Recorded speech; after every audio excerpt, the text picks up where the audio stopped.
Good evening, everyone, and welcome along to WOR Crossplay Tier 1. We are here tonight for Season 16, Round 10 of the Championship. You don't want to hear two of me as we take in the Austrian Grand Prix from the Red Bull Ring. My name is James Head. I'm delighted to be taking you through the stream as your lead commentator for tonight, in replacement, of course, of Mr. Warder, Mr. Gareth, who is unavailable. Joining me in the commentary box is the wily old fox himself. It is Mr. Joseph D'Ambrosio. Joe, how you doing? Very well, thank you. You can hear me, but you can't see me. Trust me, I am waving somewhere in the background. But welcome back to you. It's your second of the season, I believe, after you led us in Monaco, which was some race. It was chaotic. It wasn't one we particularly enjoyed. A slightly different setting here in Austria today. I'm sure we're going to enjoy this one just as much. Yeah, definitely. So you would have been able to see Joe, by the way, if it wasn't for me having issues with the OBS and the camera scene. And unfortunately, Discord then decides to not work. So that's why we don't have Joe, at least on camera. I'll try and fix it, of course, as the night progresses. But what we do have, though, is a reminder of what happened last week. And it was Liam Bowman, the Flying Scotsman, who took the win last week, of course, in Belgium. There were no penalties, actually, from Belgium and no steward reports from Belgium as well. Liam Bowman taking the win, Sammy Chempsey in second. Both of them are in the championship contention coming into tonight. F7R Flopman there in third. Very weird to say F7R Flopman, I'll be honest. Cameron Dowd in fourth, with Kai Pearson, the championship leader, there in fifth. Quantum sixth, Furious seventh, Joe Murphy ninth, Keki in ninth. For a second, please don't. No. Oh, for Pete's sake. Come on. There we are. Can you hear me now, Joe? Sorry. Yeah, you did cut out for about 30 seconds, but I always know it with you. I know he'll be back in 10 seconds. Something's died. He'll be back. But yeah, you were running through the race results, and I have to say it was a pretty clean race. The lack of penalties did just about do it justice for how pretty well run it was at the front of the field. Lots of ding-dong battles, lots of fighting for the DRS, of course. And we have our first back-to-back race winner this season in Liam Bowman, which has surmounted this title charge to Kai Pearson. It's been a massive, massive run of form to be able to take into these final two rounds. Is he the favourite based on form? Quite possibly. Quite possibly, yeah. Liam Bowman, of course, winner in Legacy Division last season as well in the Netherlands, so he'll be definitely up there, I've got to be honest, here tonight going into the Austrian Grand Prix. 19 drivers currently in the lobby. We are waiting for one more driver to get in, which gives us an actual idea to have a look, of course, at the championship standings coming into tonight as well. And it is Kai Pearson who leads the way on 110 points, now, of course, part of the Race Clutch Academy. Congratulations to him on that move. Took his first race win for Race Clutch, i.e. Nova's racing in Legacy Division on Tuesday as well. So Kai definitely in a good reign of form coming into tonight. Liam Bowman in second, as you mentioned, 11 points behind in second on 99. Then Enzo third on 92. Sammy Chempsey in fourth on 88. Then Louis Valentin, who's not an OP anymore. He's a part of F7R. He's doing E-Series, I believe, tonight, if I'm not mistaken. That's why he's not here. He's there in fifth on 65. Furious in sixth on 54. Joe Murphy in 7th on 43, a Rally in 8th on 42, then Flopman in 9th on 35, and then Volokongan in 10th on 34. We do have a four-way title fight coming into tonight. Kai Pearson leading the way.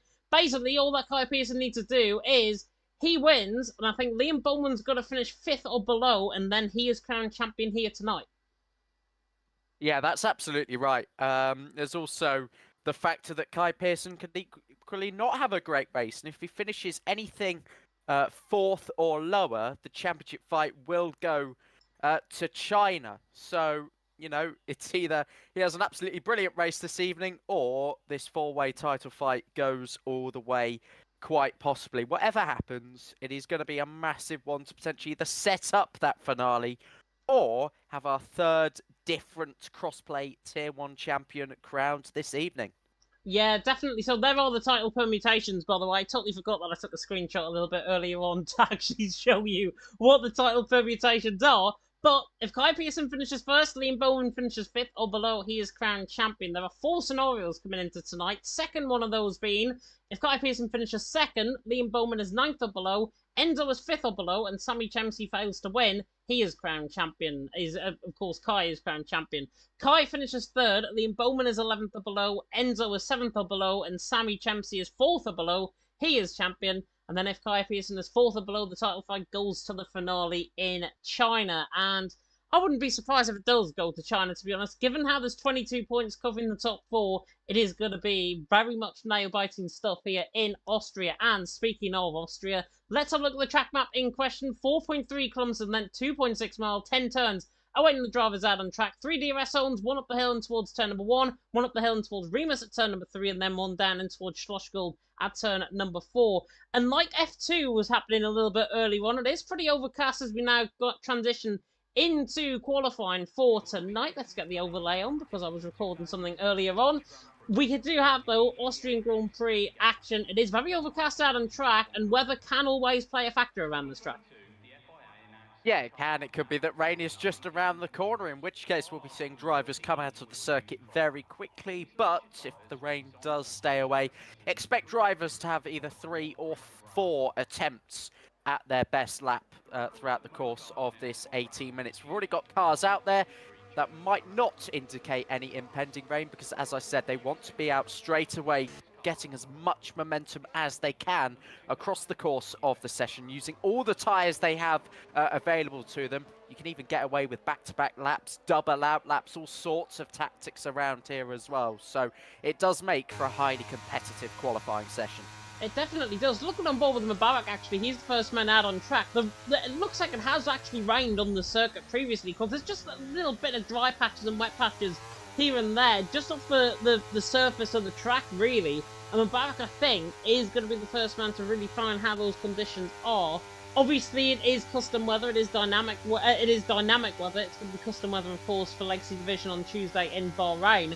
So Mubarak has got to be really on par, I think, with this lap. The Spurious there has retired in the pit lane. I can only assume he has got a qualifying ban from an outstanding penalty that he might have done, or penalty points, something like that. Mubarak, though, coming to the left-hand return number 6. He's the first man out on track, and he'll be looking to try and set the timing screens alight, and it is definitely going to be key for good times to get on the board. We saw in F2, in Tier 2 a little bit earlier on, drivers were setting around the mid-102s in that qualifying session. I would expect to be toward the low end of the 102s, I've got to be honest, here in Console Tier 1.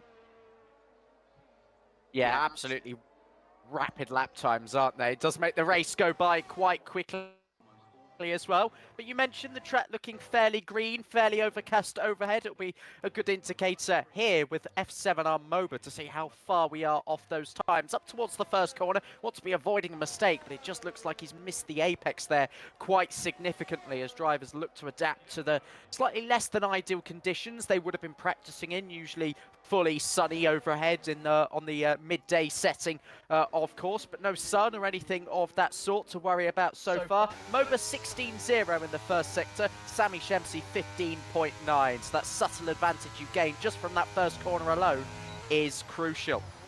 Absolutely crucial. There's a traffic jam as well coming through the right-hand at turn number 9, and then the Red Bull Mobile curve at turn number 10. Mubarak coming towards that part of the circuit now. His middle sector is 44.3, so he's actually picked it up in that middle sector. Sami Chemsi, for reference, in that middle sector there as well. As Quantum there has retired from the session. Let's just try and flick through if we can see where Sami Chemsi is. 44.331, so he's actually down on Mubarak by 0.08 of a second through that middle sector. Mubarak now coming through the final corner on the run to the line, 103.3, so not a bad lap time at all to start off the session. Here comes Sami Chemsi through the final corner on the run to the line, and it's a 103.396. We did lose time in that middle sector, lost more time in that final sector as well. So Mubarak out on top, Sami Chemsi there in second. Cameron Dowds, of course, who's currently leading the F2 title, is still here in Console Tier 1, and he's done a 44.3 in the middle sector as well. Could be the first man. Potentially, he did come very short, I've got to say, in PSGL on Monday, as like a ball goes quickest now from Mubarak in second, Sami Chemsi there in third. Cameron Dowds now through the final corner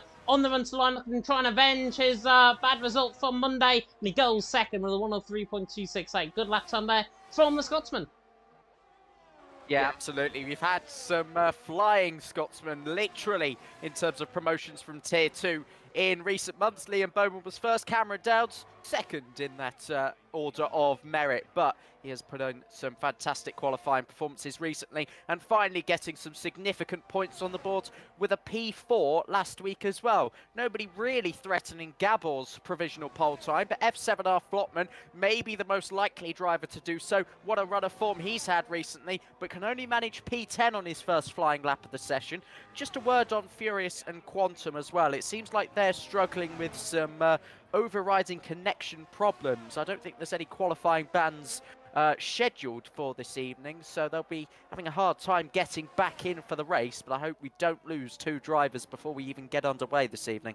Yeah, I really hope not. Quantum mentioned in the Discord as well, saying the game is a joke, so I'm not taking that he's in a very happy mood right now. I'll be honest there. The man down in P18, Furious probably the same as well. Liam Bowman there down in 20th. He's asking a question in the Discord as well. Is there not meant to be percentages? I'm not sure what that might be on about. Tom, though, doesn't care about percentages. He cares about P1 around here. And 103.194 is the current best lap time of the session so far. Gabor there in second. Cameron Dowds there in third. Aurelian there in fourth as well. Quantum indeed asking Furious if he had a qualifying ban on the stream. Kai Pearson, though, is the man to watch out for, as is Liam Bowman, the Flying Scotsman, coming through the final corner. Kai Pearson, though, the man we're going to watch on board with. Currently there in P16, championship leader, not got a lap time set on the board, and he's out of sync compared to everyone else, so I think this is going to be Kai Pearson quite literally setting the timing screens, potentially alight here.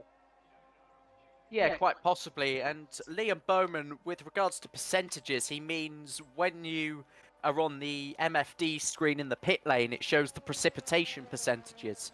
So the lack of that makes me believe that it's on a perfect setting rather than approximate, perhaps. That's the only thing I can think of there. Shazoo Tom, on the other hand, top of the timesheets. A late notice call-up tonight, as we did lose a few more drivers late on this evening.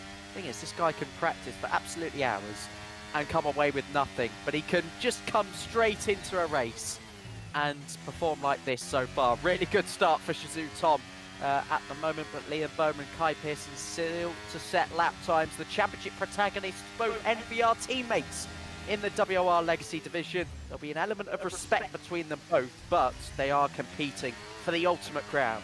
Yeah, they're competing individually as well tonight as well. Kai Pearson on the run down and towards turn number 4 is fastest out of the first sector out of everyone. 15.9 in that first sector for the race clutch man. Now coming to the right-hander of turn number 5 and toward the left-hander now of turn number 6 of Pirelli curve, then toward the Verth curve at turn 7 and 8 and a 44.1 in the middle sector. Kai Pearson is cooking out on track, right in that curve very nicely indeed. Through the Verth curve, now up the hill in towards turn number 9, and then in towards turn number 10 of the Red Bull Mobile curve. Kai Pearson is absolutely on the limit here. He's going to destroy Tom's lap time surely. Runs wide through the final corner on the run to the line. Kai Pearson, how do you like them apples? 103 flat. Goes quickest out of Tom, and by a good 10th and a half, and a 10th and a half margin already to have around this track is significant.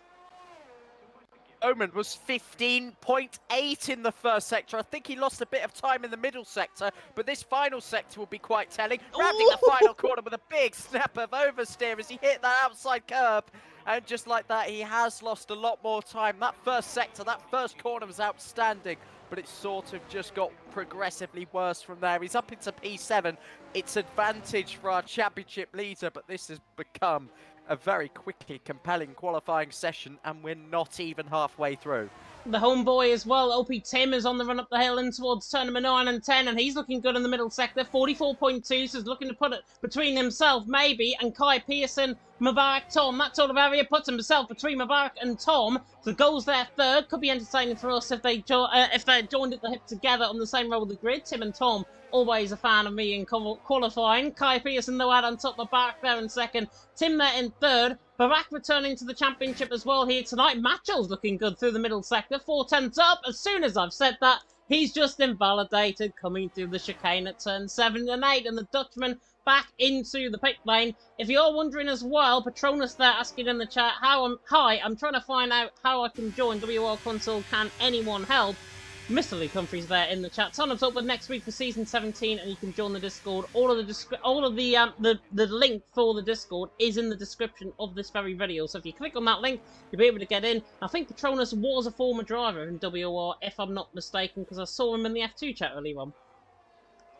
Absolutely. Season 17 around the corner, by the way. That is just mental to think about, considering the first I'd heard of, or even joined WOR, I think, Season 7. So we're 10 seasons on, which is making me realise how quickly I'm growing up out of my childhood.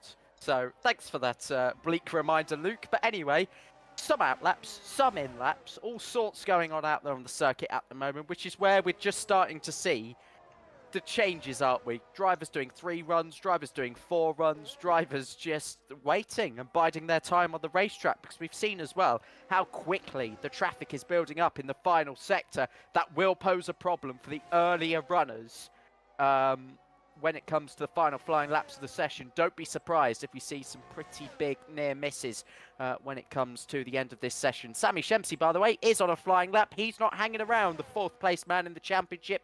One thing he's not yet done this season, win a race. Has it been the thing that's cost him? Just being unable to get over the line. He has had a pole position to his name. Another one would be a big start for a potential miracle comeback with 22 points to catch. Yeah, and a 10th up actually in the middle sector. He's up with a 44.2 in that middle sector. Not as quick as Kai Pearson, obviously, in that middle sector. But in terms of time, he should be going around the back, Tim, Tom, Gabor. That sort of area is where Sammy Champsey is aiming for. As he now comes through the final corner, runs wide. Oh, nearly invalidates coming through there. Got away with it. On the run to the line, goes 7th. Behind Cameron Dowd by 1,000th of a second, which is not too bad. Cameron Dowd and Sammy Champsey around here in Austria and PSGL, they had a bit of arguments. Let's just put it that way. And let's hope that the arguments are going to cool themselves down and that they don't repeat what they did at PSGL with the incident that occurred there. Kai Pearson, though, out on top, Barak there in 2nd, Endel there in 3rd. Patronus mentioned in the chat he was Season 7 champion in F5, which at least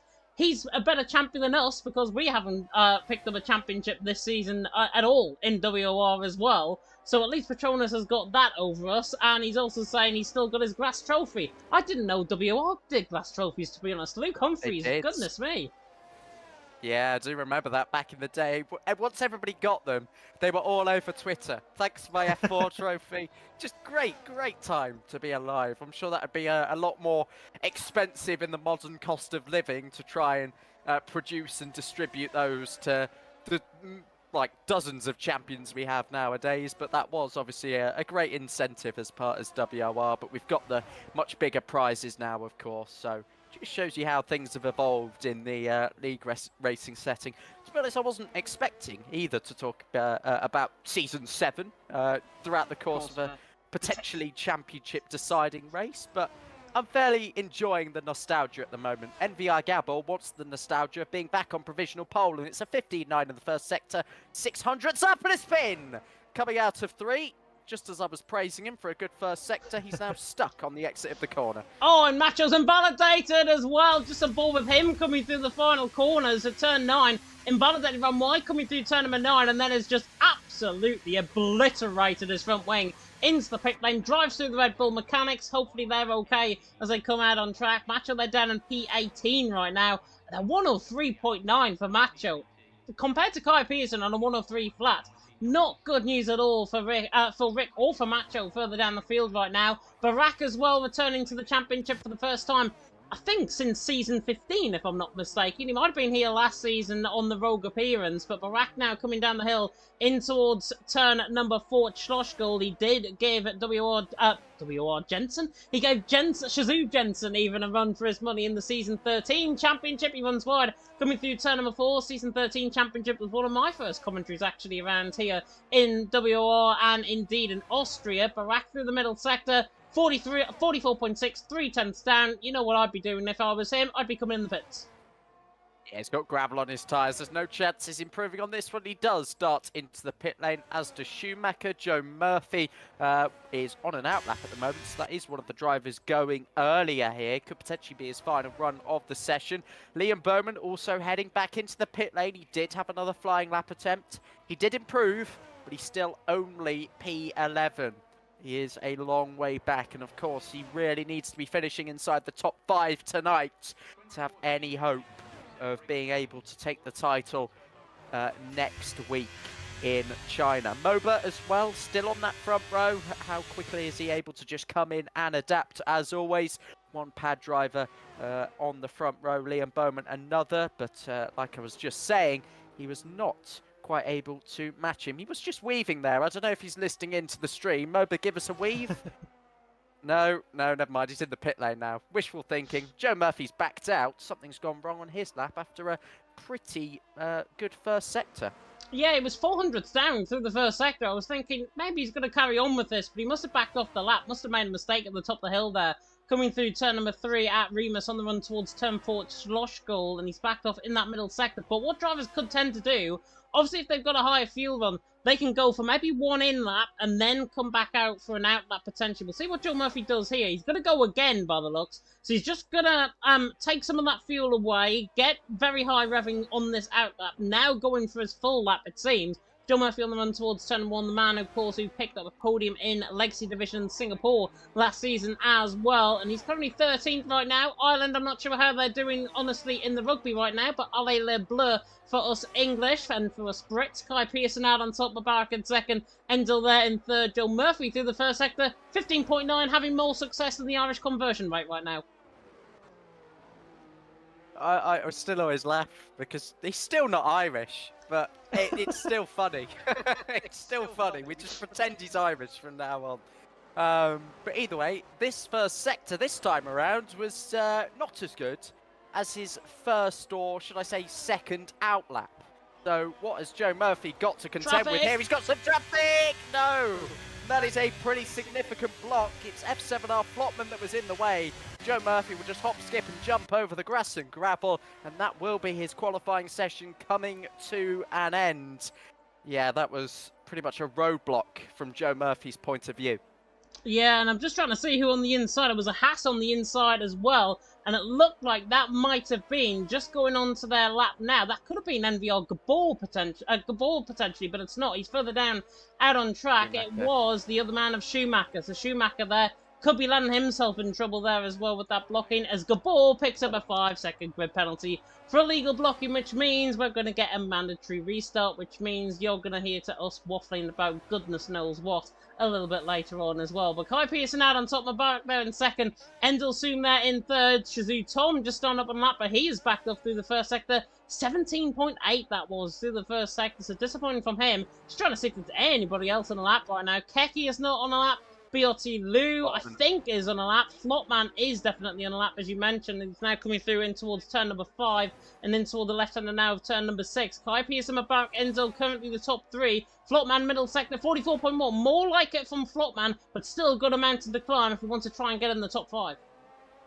Yeah, Cars again getting out of the way. He's been guilty of a block. His teammate does yield, and that does give him a clear run now to the final corner, the 10th and final corner, round to the final corner, opening up the DRS and goes 7th quickest there. 7R Flotman, that will be it for him. He'll start no higher than that this evening. Who's going to be up next then? Still hard to tell with all the mismatches around there on the circuit. BRT Lou didn't improve on 15th, so I think that might be drivers coming to the end now. Enzo is next up, I think. He's rounded the final corner. 1.5 tenths up now. This could threaten pole. Could get to the 1 minute 2s, and he has provisional pole for Enzo. Oh, and Kai Pearson's just invalidating as well, coming through the chicane at turn 5. Gabor there going second. As you mentioned, Mubarak there is invalid. Tom is 700ths down. Tim is invalid. Flopman's done. Cameron Dowds, though, is a 10.5 up. Is the man currently leading the Tier 2 championship.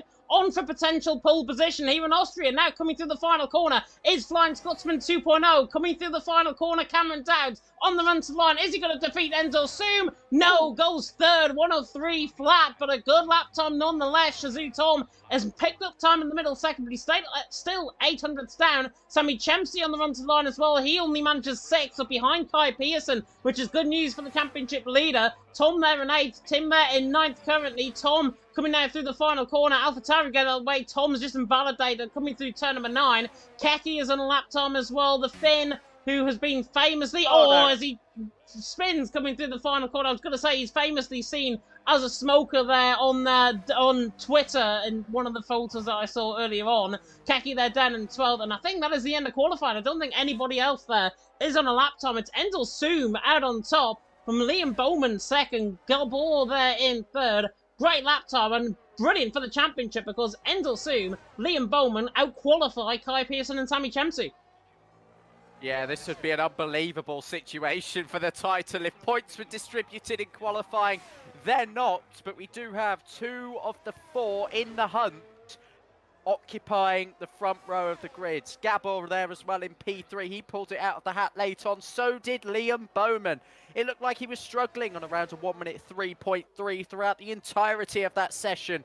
But that was a very big statement to jump up to the line that late on in the session. Enzo, though, on pole position. That's his second of the season. Becomes the second repeat pole sitter after Kai Pearson, who currently has 3. There's a little hunt for the awards. That will go to the final race in China, where we could see a tie for that imaginary award. But I'll let you run through this compelling top 10. Yeah, compelling top 10 indeed. Look at how close the top 6 are. 700ths of a second covering the top 6. It's not Austria without a close qualifying, and it's not close qualifying without Austria. And it's Endel Soom out on top from Liam Bowman there in second on the front row of the grid. Gabor there will remain in third. His illegal blocking penalty will get removed, as will Cameron Dowds there. It will remain in fourth. Kai Pearson in fifth, with Sammy Chemsey in sixth. F7O Mubarak on his debut in WOR for F7O in seventh. Tom there in eighth with Tim in ninth. Told you they'll be qualifying together. Rally in there, ran off the top 10. Then Flopman in 11th, Keki in 12th, Schumacher 13th, Joe Murphy 14th, Lou there in 15th, late call up for him, down in 15th, then Barak on his return in 16th, Rick and Macho, the 18 drivers that did finish. Quantum and Furious having various issues out on track. But we are going to go for our intermission break, and of course we will have everything coming up afterwards with in terms of the championship. Oh my word. There yes, we go. We're going to have this. I'm just going to show you on stream. It's raining. There you go. Excellent. Fantastic. Anyways, while we get the lobby reset up and we get that rain sorted as well, we'll be back with you after our commercial break from Next Level Racing and Grid Finder. So we'll be back with you in a few short moments. Ooh.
Hey, now you can see Joe. There we go. Welcome back, everyone, to WOR Crossplay Tier 1. We are here tonight, of course, for round number 10 of the Championship. I was going to say round 16, but it is season 16. It's round 10 of the Championship. It's the Austrian Grand Prix. My name is James Head, of course. Joseph D'Ambrosio alongside me in the commentary box. And Joe, we can actually see you for once, which is good. Interesting qualifying session. Very, very good qualifying session as well in terms of the Championship. Yeah, it was indeed. If you're just popping in tonight, welcome. Good to see you all. It was Enzo on pole for the second time this season, and joining him on the front row, Liam Bowman. Kai Pearson starts 5th, Sammy Shempsey 6th with regards to our 4 championship protagonists. But the race just got a whole lot more interesting as well, because we're going to have some intermediate tyres on at the start of this race, and then about a third of the way through, we're going to see a transitional period, and it'll remain overcast for the remainder of the race. So we're in for an absolute cracker. Yeah, and it's going to spice certainly a lot of things up here in Austria with that wet weather at the start of the race, with the transition into dry as well. Going to be really interesting, of course, to see how everyone progresses out on track. Let us have a look then at the standings coming into tonight. Again, if you are just coming in or if you're just nearing half time in the rugby, like some of us might be on ITVX, Kai Pearson leading the way on 110 points, Liam Bowman in second on 99, Endel Suman third on 92, and Sammy Chempsey in fourth on 88. 22 points, I make that out as between Kai Pearson and Sammy Chempsey first to fourth, with Enzo on top, Liam Bowman in second, Sammy Chempsey being out qualified by Kai Pearson for fifth and sixth. It really brings everyone into play, I think, in terms of the championship protagonists. Of course, Louis Valentine not here. Furious starting further down the field as well because of issues. Really now puts impetus on the front four. Yeah, absolutely. I mean, anything is possible with regards to the rain that we could see. The qualifying positions could go out of the window in a matter of minutes as drivers start to adapt to wet setups and whatnot, and their driving completely changing for the start of the race. But yeah, it's all focused on the top 4, with all due respect to everyone below who have had some pretty darn good seasons in there. I sort of don't hope it's wrapped up tonight. I would like to see this go all the way, but you know, it would take some performance to win it tonight. Yeah, definitely will. Obviously, we've got China coming up for final round of the season as well. We are waiting on Schumacher to join the session. Traditionally late, always Schumacher, I think, whenever it comes to WOR lobbies.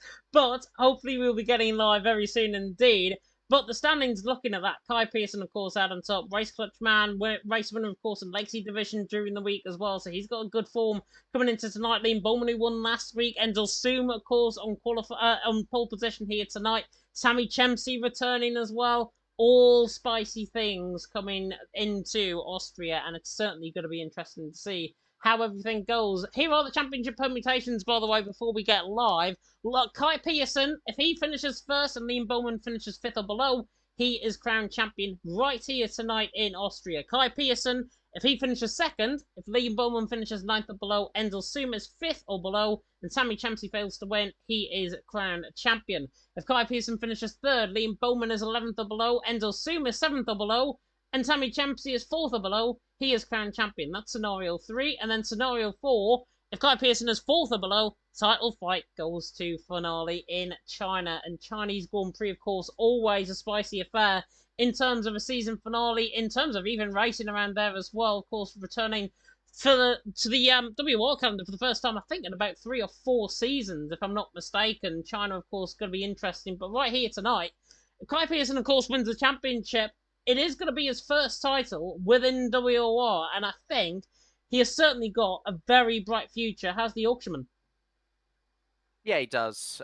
It did sound like you were running through the engine modes there, scenario 1, scenario 2, but that aside, Kai Pearson, a driver that was in Tier 3 not long ago, a driver that didn't outright win Tier 3, you're right in saying, and he's come through the ranks. He has, especially the second half of F1 22, came out the blocks in F1 23, put up a great fight against his teammate Reese Linton, who has been storming the upper echelons of PC as well, and Kai Pearson will no doubt be doing the same once he's sort of free from the shackles, but he has committed to a season in the Legacy Division as well. So, you know, his commitment can never be questioned either. Liam Bowman, pad driver. It's always good to see a pad versus wheel title fight, as well as just a conventional head-to-head. There is, of course, the added question of that and how the devices will compare over the last 2 rounds as well.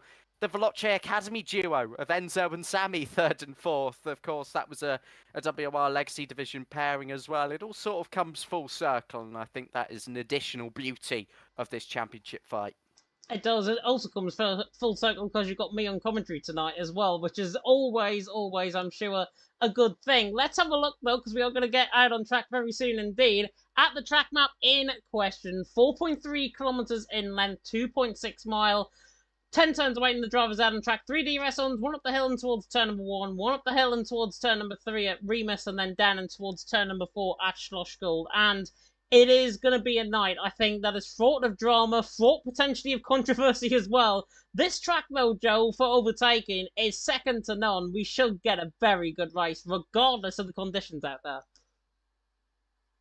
Yeah, it's amazing. Of course, the lap starts with pretty much 3 straights, both separated by 2 uphill right-handers. Makes that a unique challenge in itself. And then once you're past turn 4, the circuit becomes a toboggan ride, doesn't it? As it's often described as by many drivers to have raced around here. And yeah, it's done in a jiffy. Every lap just feels like a total roller coaster. No DRS, it won't be as easy for the first third or so of this race. All drivers will be starting on intermediate tyres. It will be a sketchy one to start with, but it depends, of course, as always, on the adaptability of our 20 drivers. Yeah, definitely so. Of course, with it being a new lobby, drivers do have to get their setups in as well. Hopefully, unlike me, you don't have to try and find setups once again after the game decides to reset itself and then you lose all your setups and all your times and everything like that, like it did a couple of weeks ago for me. But anyways, these drivers, of course, are going to be focused on their setups here out on track. In terms of, obviously, with it being a wet start to this race, it is going to dry up around about the halfway stage, apparently, according to the guys in the Discord saying that.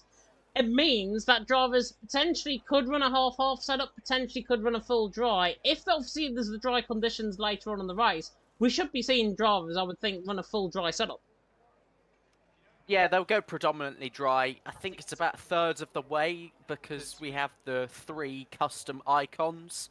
You can't do half and half as such, I don't think. So it has gone light rain, overcast, overcast, if I'm correct in saying that. So, yeah, there's no reason to put yourself at a disadvantage and lose all that time in the dry period of the race, which again, with the slightly reduced wings, these drivers are going to be sliding a lot in the opening few laps, there's no doubt about that, tinkering their diff, their brake bias, corner by corner, just to make sure they have every fighting chance of keeping it on the racetrack. We're just going to be moments away here. I'm trying not to run myself into speaking into lights out, but as always, it's tough to predict. I want to know what you think, James. I always get asked first, but go on.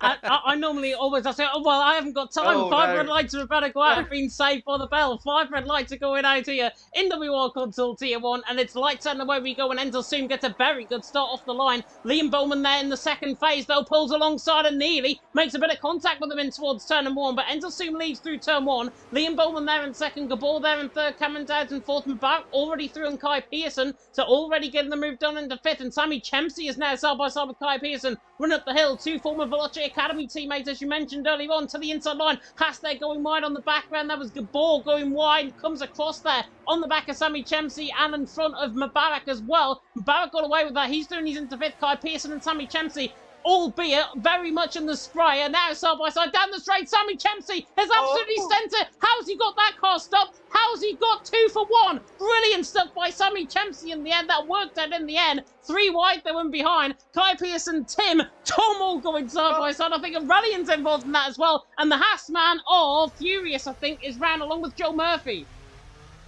Oh my word, this is chaotic in the background. We've got Quantum, Tim, Macho all around, Barracu as well, potentially involved. I thought it was a potentially title instigating incident there, as Kai Pearson and Tim, I think, did make contact. I don't think Kai was at fault for it, as it was the car behind, I think, that ran into the back of the Red Bull. But either way, we're going to have a few cars in the pit lane here, including Shazoo Tom, who started qualifying so well, but in typical Tom fashion, he is in the pit lane at the end of the opening lap. So many positions gained, including Cameron Downs, who's jumped his Scottish compatriot. He's got a clear run on Enzo for potentially the lead of the race. Flopman behind, tried to overtake Aurelian, hasn't quite committed to that. Fairly cautious up the hill into turn 3, but that makes some difference from the last lap. Here comes Cameron Downs for the race lead, down the inside at turn 4. Enzo's going to brake earlier and allow him to have that move.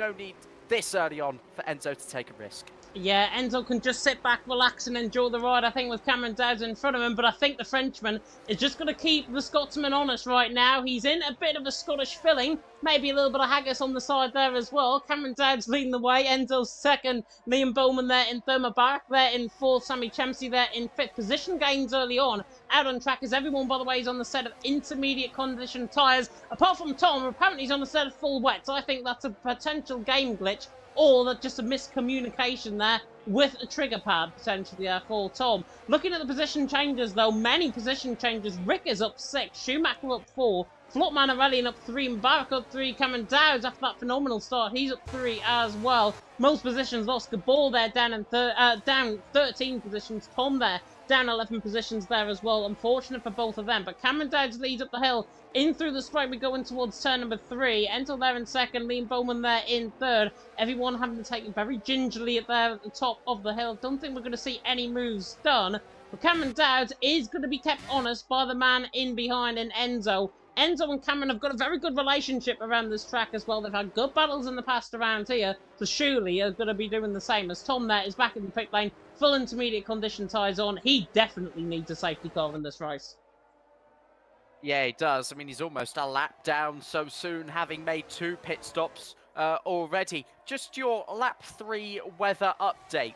We have been told in the Discord by Kai Pearson that it is due to rain for longer than originally anticipated in the first race. So consider that about half the race, if not longer. So what you were saying, actually, about half and half throughout the course of this race could well be spot on. So I'll let you take the credit for that one. Meanwhile, we've got a bit of a break in the train. Aurelian did make a big mistake at turn 3 on the previous lap. He started to reel him back in now as the drivers at the front gingerly just try and manage their own races here, knowing that this rain could last a lot longer. Yeah, definitely. So, obviously, if Kai mentioned that there was going to be half and half before that, I'm assuming we're going to get rain until around lap 22, 23, and then we see the transition maybe to dry compounded tyres. That's normally how it works on this game, so I'm just going to earmark it out. Lap 22, 23, do not be surprised if there is a little bit of rain beginning to stop, and then we get that transition to dry tyres towards the end of the race. Furious there, Furious with his positioning out on track, is making the move done on BRT Lou, former BRT teammates, of course, in Legacy Division. Furious there, third, he's into 13th. The ex-Parnell Racing man, Lou there in 14th. Barak there in 15th. His return. Oh, that was a big snap there from Tim. Thought he was looking on the back of Gabor there. Gabor there down in 16th position. Still running in the train. Not for long, because he's just spun on the inside curve through turn 7 and 8. And that is a commentator's curse from me. Yeah, not for the first time. I did that in qualifying as well, didn't he? He was praising one of his first sectors, and then he just ended up spinning at turn 3. A poor start from Gabor, from 3rd all the way down to 18th. He wanted to be a man getting on the podium, potentially getting a race win for the first time this season. Here's Enzo for the race leads, potentially around the outside at turn 3. Cameron Downs is going to go in a bit hot on the inside. This enables the switchback for Enzo. There's the traction, there's the overtake, both using it now. It's going to be a drag race towards turn 4, but Cameron Downs desperately wants to hold on to the track position, but he's going to go deep in again. Enzo again, another switchback opportunity, wheel spinning in 4th gear, so treacherous out there, but Cameron Downs does the hard work and defends P1. That's a beautiful helicopter cam, by the way. Mubarak there losing the position to Sammy Chempsey as well after running wide coming out of turn 1. So he's now on the back foot compared to Kai Pearson. He's there down in 5th. Kai Pearson there in 6th position there as well. Cameron Downs still leading the way. Enzo there in 2nd. Enzo is really keeping Cameron honest. And to be honest, I think he's actually forcing him into a couple of mistakes here and there. Not noticeable mistakes, albeit, but Cameron Downs coming through the final corner, gained to 10th here and there. But down the straight, Endel that car is so quick in a straight line. He is going to be, when that DRS gets enabled, he is going to be one to watch out for if he's still at the front end of the field in this race. And now, once again, looks at the back of Cameron Dowd, running up the hill and towards turn number 3. Gabor with a 3-second penalty. Macho out of the race as well. And here comes Endel on the outside on the Frenchman's going to try and hang it all the way around the outside. Is it going to be like Verstappen and Leclerc in 2019? Cameron Dowd and Endel though, are still side by side. Liam Bowman joining in the mix there as well. But Endel right around the outside, gets the traction. Cameron Dowd's now on the overtake mode, going to try and come across on both of them as Liam Bowman now switches to the outside line. The Mercedes down the inside line. Cameron Dowd's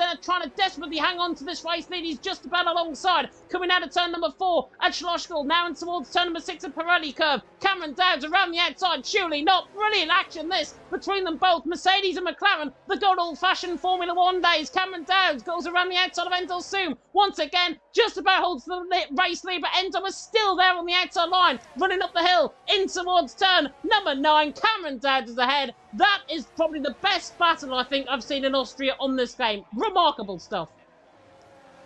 Best of the season, no doubt. We do unspeakable things to see that in real life. Liam Bowman's lining up the position as well. He knows there's a potential race lead on the cards here if these two keep going hammer and tongs the rates that they are. Cameron's dad in the live chat, are you nervous? Because I am certainly nervous watching this, potentially relishing the consequences of what could happen if there was any contact involving these guys this evening. A swap at Aston Martin, Aurelian overtaking his reserve teammate there in Moba. Aurelian, of course, sorry, I'm just going to cut myself off there. There's contact on the exit of 3. Schumacher, Rick, Joe Murphy, all involved. It's going to be 3 abreast once again. I think it's calmed down for the race lead, but the 2 Alfa Romeos rubbing wheels now, with Schumacher looking to get both of them once again. Yeah, not for the first time tonight. We've been seeing some long-lasting battles. Yeah, Furious and Joe Murphy are still side by side, actually, coming through the left-hand at turn number 6. This, again, is pretty much mirroring what Cameron Dowd and Endel did on the last lap. Furious is still side by side with them, and now running up the hill. Furious just loses that traction coming on the outside curb. Unlike Enzo, he had the traction coming out of there. Furious there down into 12. Joe Murphy there in 11. Another good battle happening out on track. As I say, Austria always produces really good racing here, not only in WOR, but across league racing as an entirety. Of course, the track is going to be questioned in terms of potentially the new contract that will be signed. Japan signing the contract, of course, today. Endel though, looking on the back of Cameron Dowd again. Gabor retires there into the pit lane. And again, the Frenchman forces the Scotsman deep in towards the right-hand turn number 1. In fact, the rain has stopped coming up the hill in towards turn number 3. Cameron Dowd leads the way. Endel second, Liam Bowman there in third. Huge frame rate drops there running down the straight. And now puts Kai Pearson on the forefront, on the back of Sammy Chempsey and towards turn number 4, but Sammy Chempsey skittled him into the back of Liam Bowman, just about gets the job done on the inside line. Sammy Chempsey is still side by side with his teammate though, goes to the outside line, hangs on for P3, but that was a bit of a skittle going on there from Sammy Chempsey on the back of Liam Bowman. Liam Bowman luckily still second, Sammy Chempsey there in third, Kai Pearson all the way down into 5th. And honestly, I think if it wasn't for that skittle move from Sammy Chempsey, I think Kai Pearson could have got both of them there.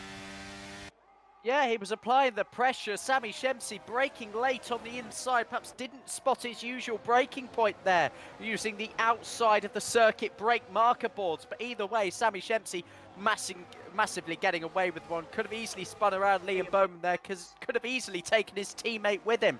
But as you're rightly saying, the rain is stopping. I know Kai Pearson's game all too well. He makes sure I read the Discord. He makes sure I get involved with whatever's going on. And just like that, long before we were anticipating, you said lap 22 to 23. Yeah. It is stopped on the end of lap 9, which is, yeah, going to bode well for a long stint towards the end of this race. Is Liam Bowman applying the pressure for the race lead? He was sort of pushed into P2 quite kindly, but he is not going to go for it on this particular lap. They'll be assessing the conditions now for the next few laps and determining when is the right time to pit. Yeah, next time I'm down York, by the way, I'm going to hunt Kai Pearson down, quite literally there, in P5. He's currently hunting down Endel right now, but he will be getting hunted down by me for doing us like absolute chickens here in the commentary box. Cameron Dowd's there leading the way, Liam Bowman in second, Sammy Chempsey there in third, Endel fourth, Kai Pearson in fifth, then a rally and Flop and Mubarak, the F7R boys, 6, 7, 8, then Keki 9, then a bit of a gap to Rick there in P10. Rick, of course, qualified all the way down in P18, I think, so he's now up to P10. Joe Murphy, Furious, Schumacher, Behind them with Lou and Tim. Then Barack, Quantum and Tom, who still needs that safety car. Same with Quantum as well. That is the roll call out on track. Myself, James Head, and Joseph D'Ambrosio taking you to the action here. Out on track in WOR Crossplay Tier 1. As it stands right now, Kai Pearson would not win the championship. He's currently there in P5. He needs to try and think about an undercut potentially on the guys ahead of him when we transition, of course, into dry running, which shouldn't be too long away. I think it'll be in the next 4 or 5 laps or so. And if that is the case, Kai Pearson can get that undercut. But as it stands currently in the championship standings, he will not be doing enough to wrap up the championship. And therefore, you and Gareth get to commentate at the moment on a season finale in China. Yeah, we do. The results like this would take us to a 4-way championship fight as well, rather than just, you know, a straight head-to-head. That's what makes it a whole lot more exciting. One thing that Enzo does have to contend with, though, a double stack, or having to sacrifice himself going a lap later. He may even choose to do the lap earlier compared to his teammate Sami Shemsi to ensure that both of them get the most possible benefit out of the potential crossover point. That still could come at around about the halfway point. It doesn't seem to be drying rapidly. It never really does in Austria, but it does leave us firmly on our toes when that rapid change does start to happen. Liam Bowman using a bit of ERS and going down the inside, actually, into turn 3. Cameron Dowd saw him coming, and that is a great move there from Liam Bowman. And Enzo and Kai Pearson went side by side there momentarily as well. Cameron Dowds is going to go for it again into turn 4. Again, the AlphaTauri defending to the inside. He wants the track position. That's why he went for the move. The 2 Scottish drivers touch and potentially running him off the circuit there. He does manage to stay within the limits. It's all fair game at the front, but massively Kai Pearson around the outside at turn 6. Can he hold it? No, he can't. Endo soon through and he's into 4th. Kai Pearson there in 5th. Really good battle between them both. The camera angles that I was receiving there, absolutely abysmal in terms of the camera work there. But Kai Pearson's behind Enzo Soon. That's what has come out in terms of that battle. 4th and 5th position out on track. Sami Chemsi, as a result of that battle for the lead, is now right on the back of Cameron Dowd. And he's got most ERS, I think, at this point. 60% of ERS compared to Cameron Dowd on 63. So Cameron Dowd's got slightly more. Liam Bowman on 51%. So it sets well for Sami Chemsi later on in this race. And it definitely sets well now because Liam Bowman's just made an absolute dog's dinner out of turn number 1. Sami Chemsi now on the back is going to get the double toe. Running up the straight in towards turn number 3 at Remus. Cameron Dowd now takes the race lead. Liam Bowman there in 2nd. There goes Sami Chemsi though to the inside line. Can the McLaren find a way through on the Flying Scotsman? Running down the hill in towards turn at number 4 at Schlosskull. Cameron Dowd will lead the way into turn number 4. Liam Bowman in 2nd. Sami Chemsi again very late on the brakes. Uses that braking point to good effect this time to the inside line on Liam Bowman. They're still side by side. Are we going to get a repeat of Cameron Dowd's battle earlier on in this race? Sami Chemsi on the outside line once again. He'll have the traction, he'll have the pace, he'll have the move surely, but Liam Bowman is still there. The Flying Scotsman does not want to give in. Smoke and everything and steam coming out of that AlphaTauri right now, but Sami Chemsi holds him off once again. 2nd, 3rd, brilliant battle again. Cameron Dowd's now forfeits the lead up to 7/10 of a second. Sami Chemsi 2nd, Liam Bowman 3rd. Another brilliant battle here in Austria. I am living every second of this. Running out of superlatives to describe just how entertaining the first third of the race has been. The first third that has been showered upon us by a rain, bit of persistent light rain, you have to say. It's now starting slowly to dry up, but the track position is what the drivers all desire, with Enzo shifting to the right-hand side, looking to make the move again. Bowman late on the brakes, as he has been so often into turn 3. There's such fluctuating levels of confidence at the moment, one lap after the other. The pendulum just swings back into the favour of another driver. There's contact behind, and already has gone for a double move. Oh my words, he might pull this off around the outside at turn 4. Kai Pearson was on his inside. They did touch. They're both fine once again. I don't know how many times they're going to get away with it this evening. Brave as anything from Aurelian. Oh my word, if he pulled that off.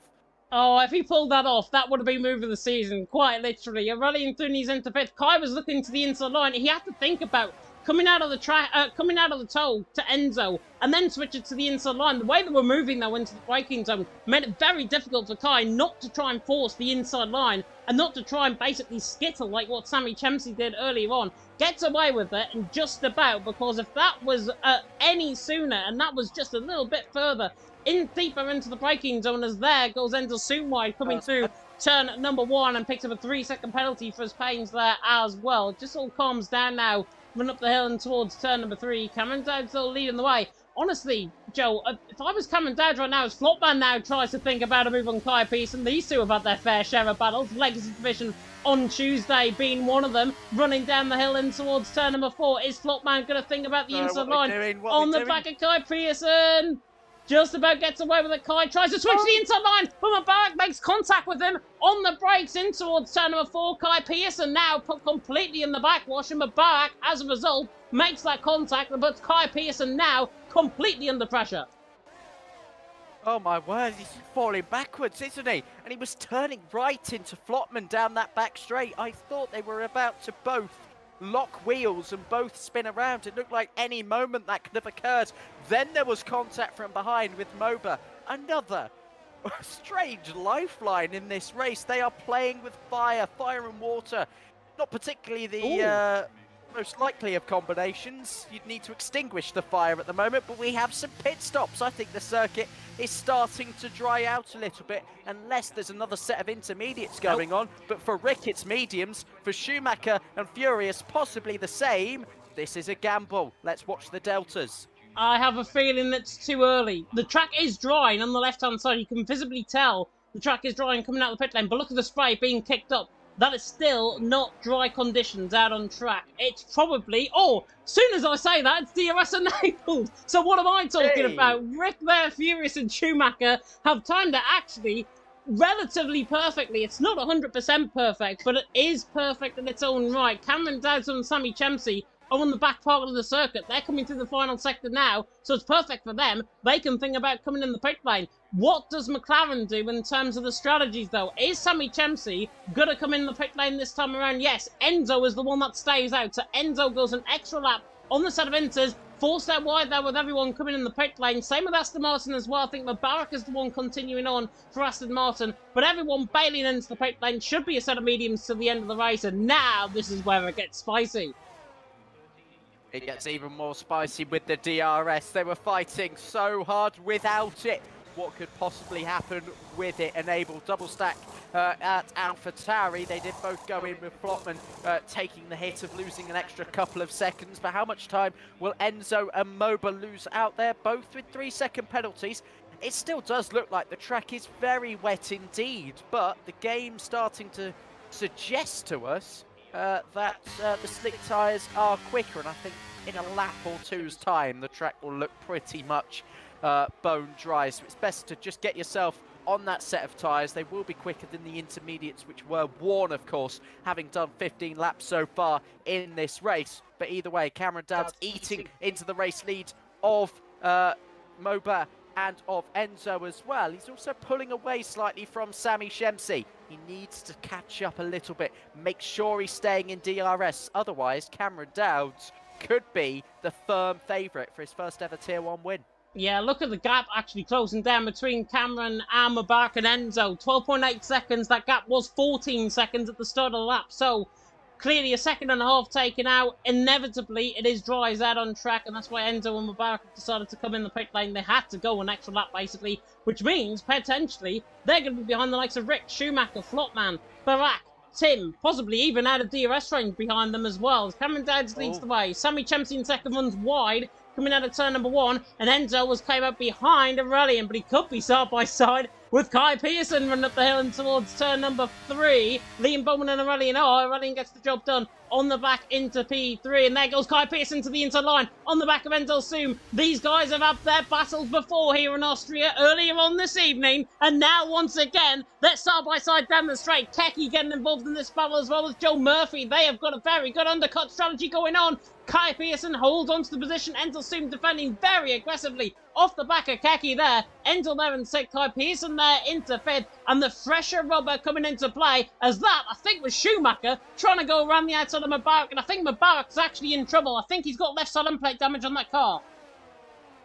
Yeah, quite possibly. He's come out into some traffic, hasn't he, following that later pit stop, and he will be pulling back into the pit lane once again for another unscheduled pit stop in this race. Gutting for F7R MOBA.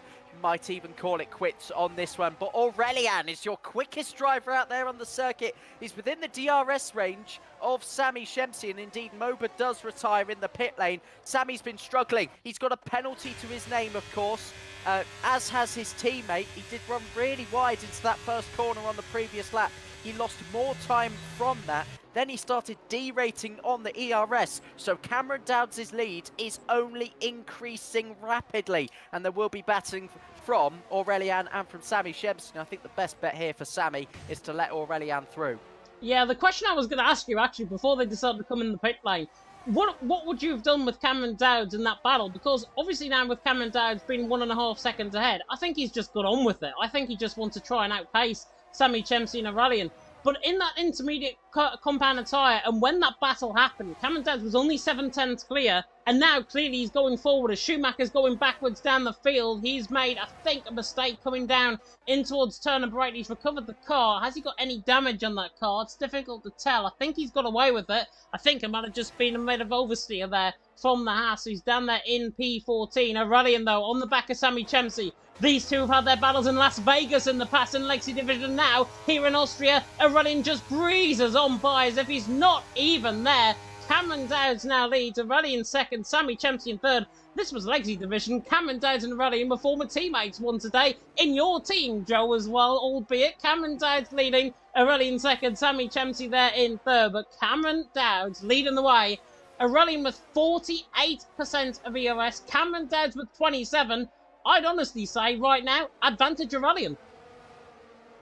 Yeah, quite possibly. He was, of course, setting purple lap times, purple sectors over Cameron Dowds.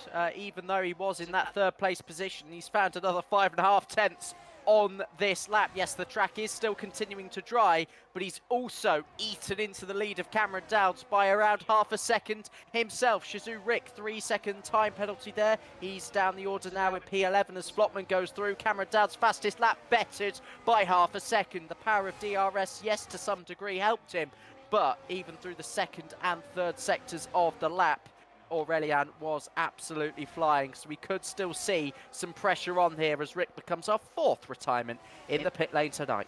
Lifeboat in the chat there as well with Endel Soom on the back of Kai Pearson up the hill and towards turn number 3. Gets the job done, he's through and he's into 5th. Lifeboat asking if Sammy penalty is removable. It's a 3-second penalty. It's a run out wide basically through turn number 1 where we picked it up, coming through that part of the track. So I think, unless he's got a double warning, which is the only thing I think that can be basically removable, Sammy Chemsey will not get that penalty removed. 3-second penalties in WOR, very, very rare that they get removed as well. So Sammy Chemsey in third. He's basically on for a very good result. Liam Bowman there in 4th, all at Kai Pearson's expense, because Kai Pearson, all of his championship protagonists are ahead of him. Sammy Chemsey's in 3rd, Liam Bowman in 4th, Endel Soom in 5th. Kai Pearson needs to finish 4th or higher, basically, to confirm himself of at least a potential championship if results were not to go the other guys' way, but they are going the other guys' way. Kai Pearson's there in 6th, currently couldn't be 5th because Endel Soom and Sammy Chemsey with those penalties might drop him, might bunk him up a few positions, as Liam Bowman there is on the back of Sammy Chemsey in towards turn number 3. Scotsman on the inside line, trying to get the job done. Easy traction coming out of the corner, and Liam Bowman flies past as he's not even there. Let's a choo-choo sound going down the straight towards turn number 4, dare I say it as well. But Liam Bowman through, and he's into 3rd. Sammy Chemsey there in 4th. But Cameron Dowds leading, Aurelian second. Aurelian, that gap is closing down. 1 second the gap. The front 4 have it between themselves right now, and we've still got 15 laps to go. We still do, and I've been having a look into Sammy Shemsey's race direct. He picked up 4 warnings on 1 lap. I think there was a double at turn 1, potentially from where he ran wide, and then potentially a double later on in the lap as well, because it turns into exceeding track limits and then corner cutting as well. It likes to do a weird thing on the game, so potentially removable. But even if he was to lose 1 warning, he'd still have a penalty. So I guess we won't find out potentially for a couple of days whether he gets a penalty removed. It all does also depend on whether he gets another warning in this one. Simple move for Liam Bowman with the DRS. Schumacher is DNF number 5 in the pit lane. These drivers are not willing to hang around, are they? We lost 9 drivers in Portimao in a wet race.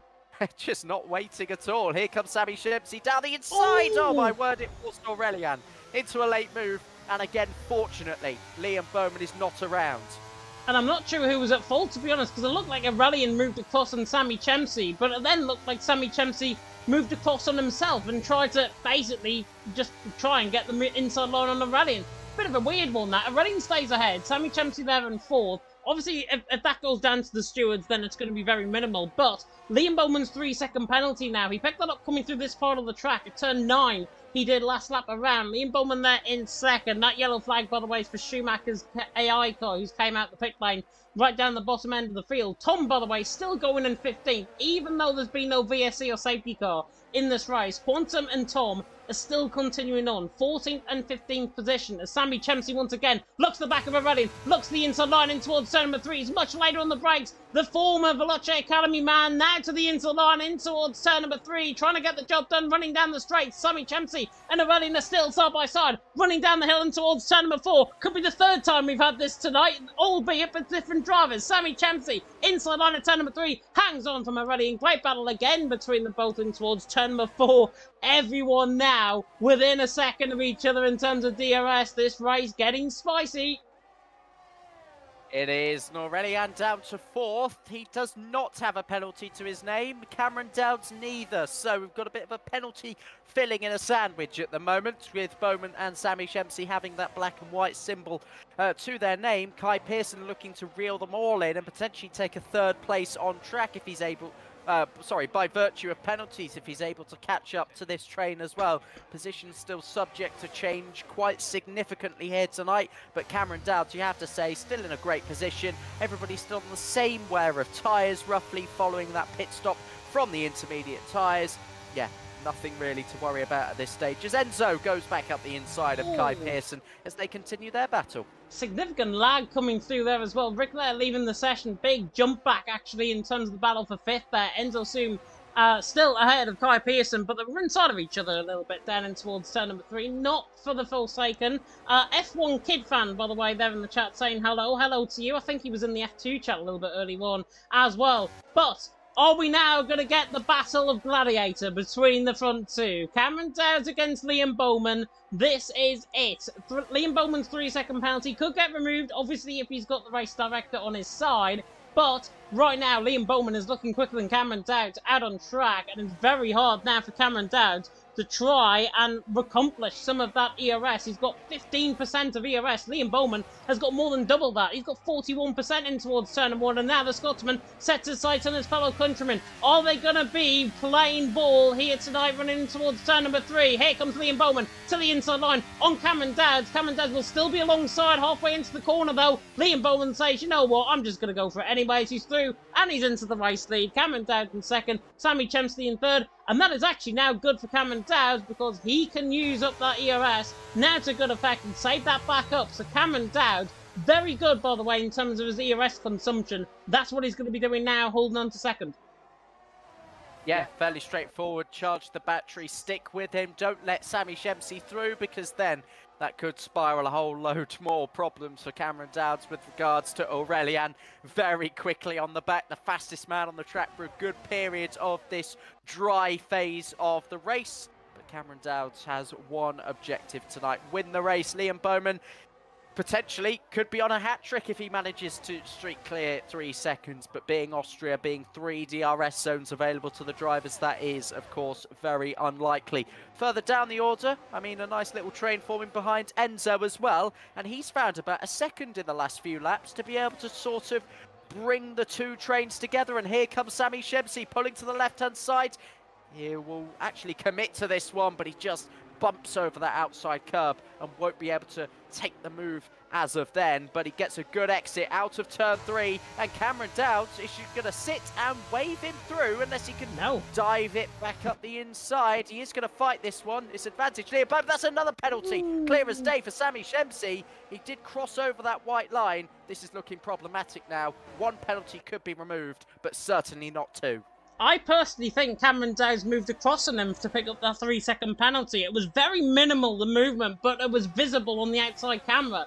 So I think Sammy Chemsey could have a point there. I think Cameron Dowd, albeit it'd be interesting to see the POV, but I think Cameron Dowd just moved across on him slightly, coming into the braking zone of turn number 4, just pushed him just a little bit inching wide. Not like Hamilton and Albon, where of course they made contact, but Sammy Chemsey has now got 6 seconds worth of penalties. I think at least for one of them, he can get it removed, and it could be the one that he's just picked up as well. Up the hill, though, and towards turn number 3. Again, I'm not part of the stewarding team in here in WOR, so I'm not going to be biased towards anybody out on track in terms of the penalties. It's just my own opinion here on the stream. Liam Bowman leading the way, Sammy Chemsey, Cameron Dowd in third, then starting to die once again. We should be back very soon indeed. I am just going to talk very slowly in the hope that it does eventually come back. There we go. I should be back now. Kai Pearson there in 5th. Endelsoon there in 6th. Kai Pearson, what I was saying there, is now beginning to rail them in. All of that battling ahead, beginning to bring the championship protagonists into play.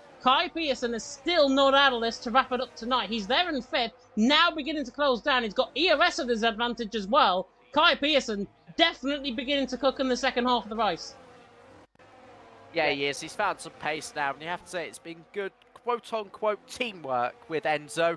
They've been DRSing off each other, changing positions quite frequently, and they have caught up and brought a whole load more drivers with them as well in that train, as I was saying.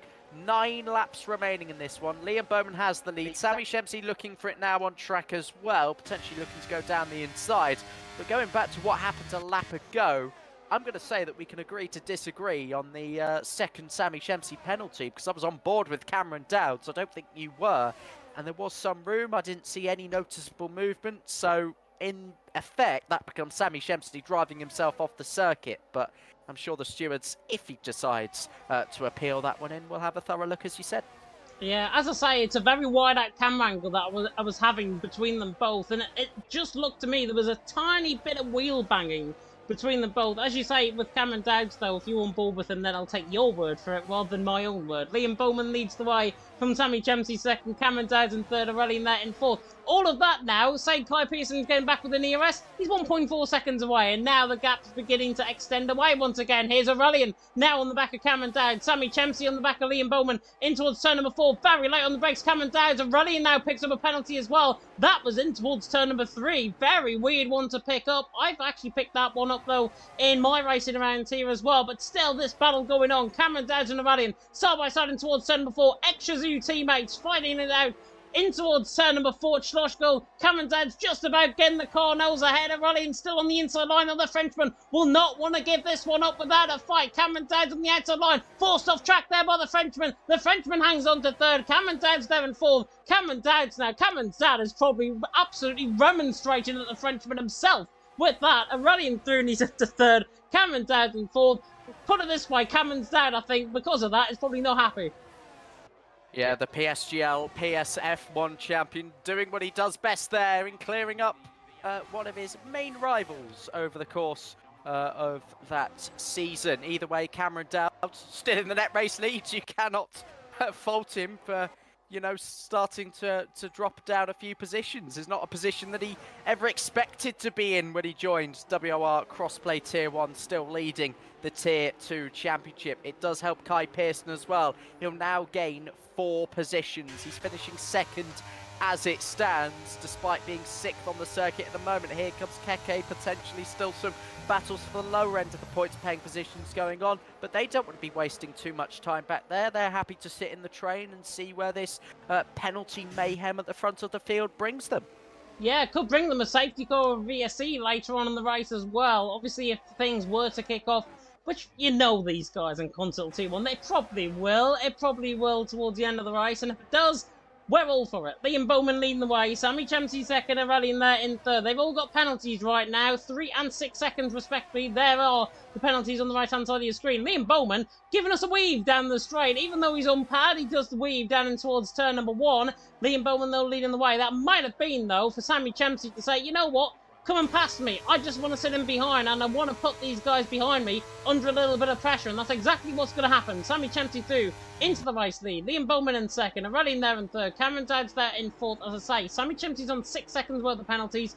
Liam Bowman on 3. Aurelian on 3. Enzo on 3, he's there down in 5th position, not entirely out of this battle. Liam Bowman now sticking on the back of Sammy Chempsey in towards turn number 3, not getting the job done. Liam Bowman is now in the hot seat, he's on the back of Sammy Chempsey running through turn number 4. Further down the field, Barak and Tim having their battle once again in towards turn number 4. This time Barak getting the job done on Tim, just outside of the points right now in 11th and 12th. But Barak, to be fair, a name that we haven't really mentioned here tonight, returning back, of course, since WOR Season 15, where I think he made a couple of appearances, doing a good job there down in P11, and he's still not entirely out of a point-scoring position, especially if things kick off in front. The ex-Talent Factory man, the WOR esports driver for as long as 2 years. Good to see him back. I remember doing a few NRC races where I think he was competing, so a name that I haven't seen in a while. He's sort of hovering, waiting for something to happen, is the outside the points. But let's go back to the front of the field as Cameron Dowd pulls the left-hand side. Liam Bowman's up the inside. 2 moves there going on. Aurelian gets back up the inside of Cameron Dowd, who wasn't able to make the move. Liam Bowman, crucially there, getting DRS as well. That will see him keep the lead as Cameron Dowd and Aurelian go side by side again. Cameron Dowd's up the inside, looking to force Aurelian out wide. Another clean move from the Scottish driver on the inside. Aurelian will sit behind, and Cameron Dowds is still in the hunt for an on-track victory.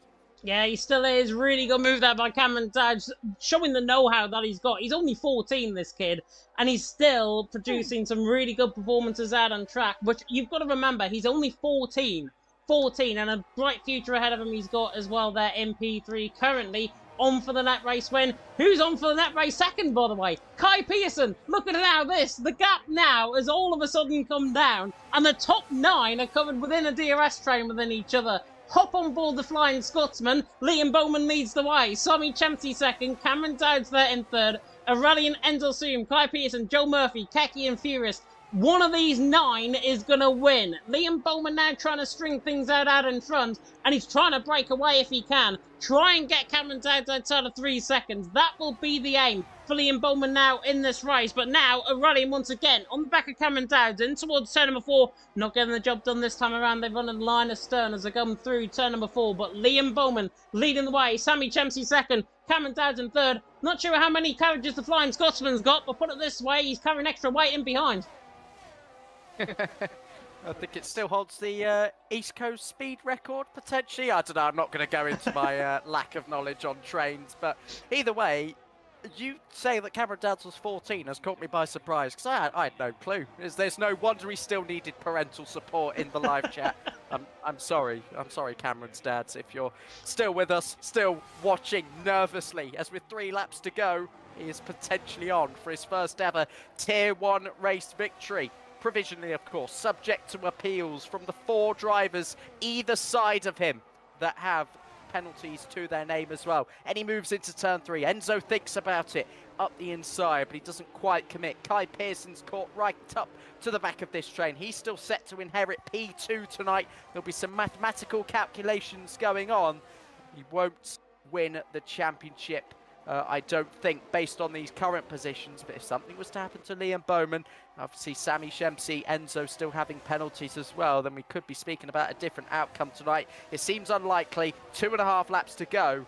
Who is going to make the most of these final few laps? I think right now Sammy Chempsey is looking very, very good for a potential race win here. As I say, at least one of his penalties, probably the former rather than the latter of his penalties, could the one be removed. And Sammy Chempsey, if he does get that removed, he's still going to be further down the field, but at least he'll be on par with the guys around him, and Liam Bowman, Aurelian and Enzo as it stands. Their penalties were to remain as well. Liam Bowman, though, leads onto the penultimate lap of the race here. The final 8.6 kilometres here in Austria. Enzo Soom, though, battling with the Frenchman and rallying up the hill and towards turn number 4. The two go side by side in a forming an entente cordiale in towards turn number 3. Endelsum into 4th, rallying there in 5th. Kai Pearson there in 6th. Kai will remain in behind as well. He's getting now involved in that entente cordiale. All we need is the Hungarians involved in Gabor, but he's out of the race, unfortunately. Liam Bowman leading the way. Sammy Chempsey second. Cameron Dowds there in 3rd. Running now through into the left-hander of turn number 6 once again. This is now going to be game time for these guys. It's a bit now going to be under pressure for Liam Bowman. Sammy Chempsey under pressure to try and deliver this race win if he can. Cameron Dowds, though, box seat in the house in 3rd. Should anything go wrong ahead, the final 4.3 kilometres here in Austria about to begin. Liam Bowman goes on to the final lap of the race in the lead, but for how long? Sammy Chempsey needed to win tonight to stay in the championship battle. He'll drop to 9th as it stands with the 6 seconds worth of penalties that he's got. He's going to be pushing like hell on the final lap. It starts here and Bowman is flashing away. So he'll go to the left-hand side and take the lead of the Austrian Grand Prix, though it won't mean anything. Here comes Cameron Dowds as well. Down the inside at turn 3. It's a massive risk that he's willing to take. If he wants his first Tier 1 victory tonight, he gets the exit. He's slipstreaming Sammy Chempsey, and it could be game, set, match for the Scottish driver. Here he comes on Sammy Chempsey as well. Oh my word, he moves on to braking a little bit. Does the Canadian driver. It was almost game over. It was nearly game over for your voice crack there as well, but Sammy Chempsey through, still in the lead of the race. Cameron Dowds in 2nd. Cameron is still on the back of him though, but he's going to try and get the racer's instinct and get that race victory out on track. He's got one more move potentially into turn number 9, but it's not going to be good enough. Sammy Chempsey is going to take this race win out on track unless he makes a mistake through the final corner. Kecky and Joe Murphy are going to be side by side as well towards the line, but Sammy Chempsey through the final corner on the run to the line wins. But Cameron Dowds is your race winner here in Austria. Kai Pearson in 2nd, Joe Murphy in 3rd. Now we're going to have to do calculations because look at where they've all ended up. The championship protagonists: Liam Bowman 6th, Endelsum 7th, Sammy Chempsey 9th, Kai Pearson to Liam Bowman at least. That is a point swing, if I'm not mistaken, of 10 points. And I think the gap was 11, so by my calculations, Kai Pearson has not done enough, and he'll go to next week as it stands. Oh, it's a huge setup, though. It is a big, big setup for him.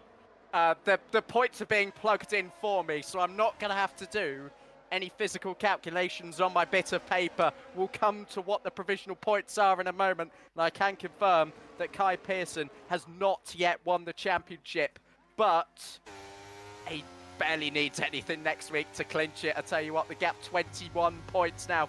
Enzo and Sammy Chempsey are out of the championship fight. That we can confirm as well. But we have to say, despite all of the talk of the town being about the championship, Cameron Dowds, the 3-time Tier 2 race winner, has got his first Tier 1 win on the board in spectacular fashion. Couldn't think of anybody else to deserve it more after the rough start he had with disconnections, power cuts, the lot. He's done it. He's done it indeed, and he was a PSGL PSF1 reserve at the start of the season, ended up finishing 2nd in the championship as well. This kid's got talent. Cameron Dowds takes the race win here in Austria, and a remarkable win at that as well. Unfortunately, not in the championship picture. Oh, how we'd love to see Cameron Dowds in the championship fight here in WOR Consul Tier 1 in the next coming season. Certainly maybe in season 17, which will begin in a couple of weeks' time. They drink the champagne at the top end of the standings. Cameron Dowds takes the race win. Kai Pearson in 2nd. At least we can definitely say it's coming up north, the championship next week. Cameron Dowds wins. Kai Pearson 2nd, Joe Murphy 3rd. Then Kecky in 4th, Furious in 5th, Liam Bowman there in 6th. Furious, by the way, from 20th on the grid and having issues at the start. 5th position. Phenomenal effort from him. Liam Bowman in 6th, Endelsum in 7th, Aurelian in 8th, Sammy Chempsey 9th, for Rack rounding off the top 10. Only 200ths of a second between himself and Flopman to the line. Tim in 12th, and Lou, Quantum, Tom, top 15, who finished. Schumacher, Rick, Moberg, Gabor, and Macho, the 20 drivers, 5 of them DNFing. No VSCs or safety car. What a race that was. My word, we were in for an absolute humdinger. It delivered Austria. What a race that was. Cameron Dowds takes the race win. Shall we see if he's available for an interview? Happily, it'd be great to talk to him. You said it's coming up north, but to Blackpool or to York? That is the question. Well, more likely than not, York, in Kai Pearson's favour. But either way, what a brilliant race that was. And again, nothing really to report badly in terms of driving standards. It felt much like a Belgian race, and I think with regards to significant incidents, the stewards are going to have a light one. Either way, Enzo says his penalty is removable. I think 3 seconds take that off, he'd be potentially up on the podium and still potentially in the hunt, but would need a miracle next week. Either way, I thoroughly enjoyed that. Another mixed condition race, absolutely delivering. Absolutely delivering indeed. And a reminder, of course, of what is to come up next week as well. Just while we try and get some interviews sorted with the top three, it was Cameron Dowd. I'm just going to have a look back on the stream in terms of the top three. Kai Pearson and Joe Murphy will try and get the fake Irishman in for his P3 interview as well. Out on track, but a phenomenal effort indeed. China, of course, next week, a track that I absolutely love to drive around. One of my favourite tracks actually on the game. Should produce some really close racing as well. The threat of rain, the threat of COVID potentially rearing its head as well. It's got it all. Don't say that. We'll have to cancel. It would be an asterisk title for Kai Pearson if it was to be called off. But no issues, hopefully, going into that one. And there shouldn't be too much risk involved with the championship. As we've said already, 21-point gap. It's not going to be brutal like it could have been tonight if the penalties hadn't have affected the results as much as it could have done. But I think it's fair to mention the penalties and saying that has been a massive Achilles heel for the drivers chasing Kai and even Liam Bowman throughout the course of this season. Yeah, definitely so. Right, we have got somebody waiting in the interview room. Let's drag him in. Apparently, it's past Joel's bedtime, so Joel, unfortunately, I don't think is going to be joining us here tonight. But we have got the man who finished in P1. It's the second time I'm interviewing. It's like Congan and Legacy Division. It's the second time I'm interviewing him this week. It is Mr. Cameron Dowd. Cameron, phenomenal win out on track. Cool and calm, collected head out on track. You needed that for these 36 laps. Talk us through it, because what a race that was. Yeah, qualifying was decent. 3.0. It was less than a tenth off my PB, so yeah, it was decent. And then in the race, I was quicker than I thought I'd be. I didn't expect to be able to go from fourth to first quite so quickly, but I think our wings were a bit higher than the rest because, well, I don't know, because I was saving ERS more than everybody, but then they were all way quicker than me on a straight without using, because, yeah, it was quite tense. After the pit stops onto the dries, I thought I might have been able to get out of the DRS because I knew that the car behind had low ERS, but they managed to stay in just because I forgot who it was, but someone slingshotted back into my DRS. And then from then on in, it was just battling. And then I got told Enzo had his pen didn't count, so I just wanted to make sure that he was behind. Well, him and Aurelian at the time was the priority, but then Aurelian got a pen. So, yeah, it was just about trying to keep Enzo at least a car behind. And then, yeah, on the last lap, it was a bit tense. I thought I was going to crash into turn 4. I don't know if the Sammy Kempsey seen me, but it was scary. But, yeah, it was a good race. It was a really good race, and as I say, you had some really phenomenal battles out on track as well. Your racecraft was absolutely clean as anything. You had that battle with Sammy Chempsey as well, which I might have said he might get that 3-second penalty removed because you forced him off track, which I don't think was the case, judging by Joel's reaction, certainly in the commentary box. But just talk us through having that mentality going into the final few laps of the race. At one point, you were 1.6 seconds clear, and then everybody just closed in on you. Were you thinking, am I actually going to get a break tonight? Am I actually going to get this race win? Or was it just keeping your head cool and just trying to see it through? I was just keeping my head cool and trying to see it through. I kind of knew that. I heard that the cars behind the person that was 1.6 seconds behind had a lot of ERS, so I knew someone would slingshot. But I thought that after they slingshotted, I was still 1.1, and I thought I might just be able to keep this, but then they got in. But yeah, it's still on, luckily. Definitely. So I'm just gonna drag in Mr. Kai Pearson into the interview room there as well. We'll have him in very shortly indeed. But Joe, I'm gonna come across to you. Any questions? Yeah, Cameron, congratulations. Of course, you've always had the support of your dad in the live chat. How's he feeling after that one? Has he come in to congratulate you yet? He's at work right now. Oh, I'll have to message him after this. I won, Dad. No, but seriously, you had a rough start, really, when you came into Tier 1, disconnect, power cut, whatever it was. It wasn't going your way. It must have been a good relief, to come across the line first, especially because, you've had the opportunity in Tier 2, you came across to Tier 1, and it sets you up nicely for another season, don't you think?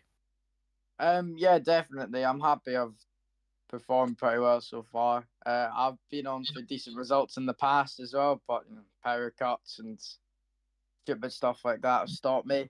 But yeah, I'm really happy to win my first race. And wait, how many races is left this season? Just one more, China. Oh. Yeah. Yeah, China's. I quite like China. I don't drive a lot, but when I do, I think it's quite fun. So we'll just see what we can do there. I'm looking forward to it. Yeah, and obviously, well, I'm just going to bring up this question as well. I think you're still leading the Tier 2 championship as well. Could you potentially win that championship as well, even though you're not there? I don't know. Do Maybe. both races next week. Just. I don't think it counts.